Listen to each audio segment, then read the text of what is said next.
आप देख रहे हैं सनातन फर्स्ट और मैं हूं विशाल। तो आज कई खुलासे हैं जो आपको देखना, सुनना और समझना ज़रूरी है।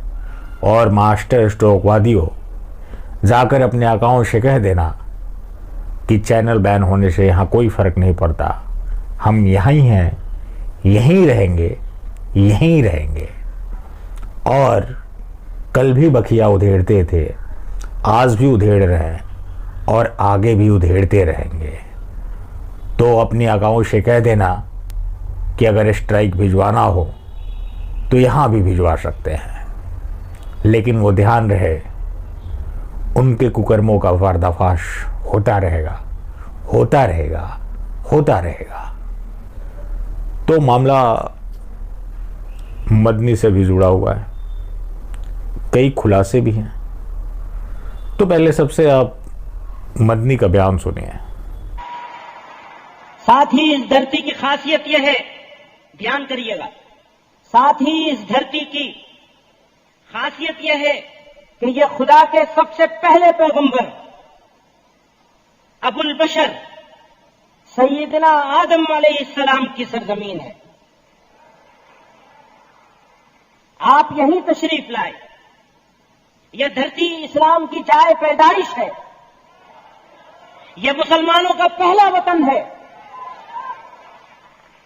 इसलिए यह कहना, यह समझना और यह बोलना कि इस्लाम बाहर से आया हुआ कोई मजहब है, यह सरासर गलत और तारीखी एतबार से बेबुनियाद है। इस्लाम इसी मुल्क का मजहब है और सभी मजाहिब में, सारे धर्मों में, सारे रिलीजन में सबसे पुराना मजहब है, सबसे कदीम और पुराना भी है। इस्लाम के आखिरी पैगंबर हजरत मोहम्मद सल्लल्लाहु अलैहि वसल्लम इसी दीन को मुकम्मल करने के लिए तशरीफ लाए थे।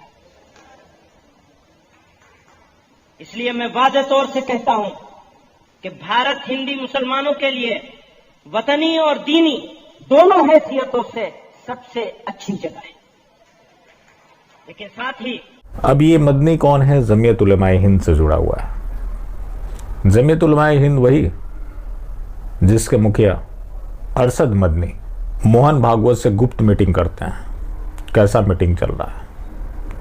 और मदनी को बताना चाहिए कि जब मजहब सबसे प्राचीन है तो कैंची क्यों लगाना पड़ता है, ये तो मदनी को बताना चाहिए।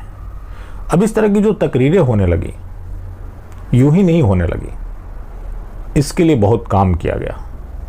पहले ये भी सुन लीजिए। हमारे मिलने वाले हैं वो कहते हैं, जमीर भाई अब हमको डायरेक्ट लाइसेंस दे दिया गया है और अब हमको ज़्यादा डबल मुनाफा हो रहा है बीफ के काम में। तो इसलिए हो रहा है क्योंकि वो एक्सपोर्ट होता है और उन लोगों का बहुत बड़ा उसमें कंट्रीब्यूशन भी है और उनको अच्छा खासा इसमें जो है रोजगार उनको मिला है। बनारस से लेके कानपुर तक नितिन भाई इसमें इतना बड़ा जो है एम्पावर हुआ है कि जो कुछ करते भी नहीं थे वो भी जो है चमड़ा उद्योग और बीफ के कारोबार में अब उनको जो है प्रोत्साहन मिल रहा है, उनको काम मिल रहा है। अब आते हैं हम जो है बाकी और कामों में। बनारस की साड़ियों से लेके जितने भी छोटे मोटे जो कारीगर थे, मुस्लिम्स कारीगर, उनके लिए 43,000 करोड़ नहीं वो अलग है, वो मैं फिर बताता हूँ दोबारा। उसके लिए भी 728 करोड़ रुपए दिया गया है। ये पूरा जो है जो नया मशीनरी सिस्टम है, चाहे वो साड़ी बनाने का हो, चाहे वो और दूसरे कारीगर हों, कामगार हों, उन सबको जो है मेन स्ट्रीम में जोड़ा गया है। और उनके लिए जो है जियो मार्केटिंग जो है करके सेंट्रल गवर्नमेंट की वेबसाइट है उससे कनेक्ट किया गया है और लगभग उसमें सारे जो मुस्लिम टैलेंटेड कारीगर थे उनको जोड़ा गया है। तो उसमें भी बहुत सीधा सीधा फायदा जो है मुस्लिम्स का जो है उसमें हो रहा है। बहुत सारी चीजें ऐसी हैं, जैसे पासपोर्ट का था, पहले वेरिफिकेशन में बहुत ज्यादा लफड़े थे, अब डायरेक्ट जो है पासपोर्ट में भी बहुत हेल्प मिल रही है। एक्सपोर्ट इंपोर्ट में भी हेल्प मिल रही है, लाइसेंस मिल रहे हैं, मुद्रा योजना में बहुत फायदा मिल रहा है, आवास योजना में हमारे सिर्फ गांव के इलाके में 250 मुस्लिम परिवारों को आवास योजना में जो है फायदा मिला है। तो कितने काम गिना नितिन भाई, हम आपको बताएं कि अल्पसंख्यक आयोग जो है उसमें जो एजुकेशन सिस्टम में जो इम्प्रूवमेंट आई है, मैं कितने पोस्ट डालता हूँ, आज इसको गोल्ड मेडल मिल रहा है, आज इसको गोल्ड मेडल मिल रहा है, आज ये जो है जज बन रही है, कोई आईएएस ऑफिसर बन रहा है, कोई डॉक्टर बन रहा है। तो ये सारी चीजें जो डेवलपमेंट है, इसका तो मैं क्या जो है मतलब, ये तो धन्य है मोदी सरकार, योगी सरकार और भाजपा सरकार का, कि जिन्होंने सच्चर कमेटी को पूरी पूरी तरीके से पूरी ताकत के साथ जो है लागू करने की ठान ली है। और मैं उसकी जो है बहुत ज्यादा जो है अब जो मदनी बोल रहा है कि मजहब सबसे पुराना है, तो मैंने आपसे कहा था कि जो तमाम मंदिरें तोड़ी जा रही, साक्ष्य मिटाए जा रहे हैं, ताकि आने वाले समय में यह दावा किया जा सके कि वो सबसे पुराने हैं और उनकी बड़ी बड़ी इमारतें हैं। काशी देख लीजिए, अयोध्या देख लीजिए, उज्जैन देखिए, पुरी देखिए, दिल्ली के हाल की घटना की आप बात करें, संगम विहार में मंदिर टूटा, यमुना के पास मंदिर टूटा, अब ये राजेंद्र नगर में मंदिर टूट रहा है, अंबेडकर पार्क के पास हनुमान जी का मंदिर है। लोग आवाज उठा रहे हैं, लेकिन सरकार नहीं सुन रही। श्री सिद्ध हनुमान मंदिर, Shankar road, near fire station, Delhi, near Delhi 60।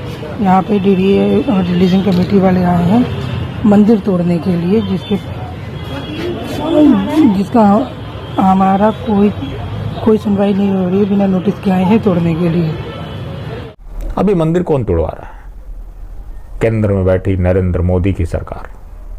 तो ये मंदिर नहीं टूट रहा है, ये साक्ष्य मिटाए जा रहे हैं। और जो मदनी बोल रहा है और बीजेपी आरएसएस कर रहा है, एक ही चीज है, वो माउथपीस है, अंदर अंदर काम ये लोग चला रहे हैं। अब जब बात चलाने की है तो मोदी ने तो बोल दिया कि आप हमें प्रधानमंत्री ना समझे, बोरा मुस्लिम कम्युनिटी से, आप मुझे अपने परिवार का सदस्य समझे। देखिए किस तरह से अपने लोगों से मिल रहे हैं। यही जब संतों के साथ हो तो इनका एक्सप्रेशन देखिए। किसी मंदिर में चले जाएं तो वहां आप देखिए, ये ऊपर बैठे हुए हैं, पुजारी नीचे बैठे हुए हैं, लेकिन वहां कैसे हाथ थामे हुए हैं। तो ये होता है अपनों का प्यार। अब मैं मोदी को ज्यादा जिम्मेवार नहीं मानता। मोदी तो जो हैं वो खुलकर बोलने लगे हैं। कभी खुद को औलिया बता देते हैं, हिंदू धर्म को तो बोल ही चुके हैं कि वो धर्म नहीं मानते, मूर्ति पूजा का मजाक उड़ाते हैं। तो वो पूरी तरह से क्लियर है और लगातार दीन के लिए काम कर रहे हैं, जिसके ऊपर हम लगातार चर्चा करते रहे। तो अब जो कुछ भी मोदी कर रहे हैं, अब मैं ज्यादा उनकी गलती नहीं मानता, क्योंकि उन्होंने पूरा अपनी तरफ से सिग्नल दे रखा है। अब क्या वो हलफनामा देकर बताएं, कोर्ट में जाकर एफिडेविट दें? वो तो खुलकर बोल रहे हैं। एक मास्टर स्ट्रोकवादी बता रहा था कि बोहरा समुदाय जो भी है वो भी एक तरह का हिंदू ही है। तो इस तरह से मास्टर स्ट्रोकवादी डिफेंड में कूद पड़ते हैं। तो ये सब कुछ जो हो रहा है वो तय कार्यक्रम के अनुसार हो रहा है, और बीजेपी आरएसएस उसमें सबसे बड़ी मददगार है। और दूसरी इंपॉर्टेंट बात, मदनी ने यह भी कहा कि सेम डीएनए वाले भारत के माइनॉरिटी नहीं है। ऐसा नहीं है कि पहली बार बोल रहा है, इससे पहले भी बयान आया था कि जिनको सेम डीएनए वालों से समस्या है वो देश छोड़कर चले जाएं, ये देश हमारा है, मतलब सेम डीएनए वालों का है। इंद्रेश कुमार भी बोलते हैं कि भारत तो प्रॉफिट की धरती है। तो आप इसको कनेक्ट कीजिए, तब आपको समझ में आएगा कि जो जमीयत उलमाए हिंद है वही आरएसएस है। अलग अलग फ्रेंचाइजी है, अलग अलग नाम से है, लेकिन दोनों के विचार एक है। यही जमीयत उलमाए हिंद आतंकवादियों के केस लड़ता है और मोहन भागवत जी को सर्टिफिकेट देता है कि मोहन भागवत और आरएसएस सही दिशा में जा रहा है। बिल्कुल सही दिशा में जा रहे हैं, क्योंकि इनके अनुसार वो काम कर रहे हैं। तो एक तय रणनीति के अनुसार सब कुछ हो रहा है। अब इसके बाद भी किसी की आंखें नहीं खुल रही, तो उसके लिए मैं इनको कम, जो आंख बंद किए हुए हैं उनको ज़्यादा जिम्मेवार मानता हूँ। चलिए आज के लिए बस यहीं तक, फिर मिलते हैं। धन्यवाद।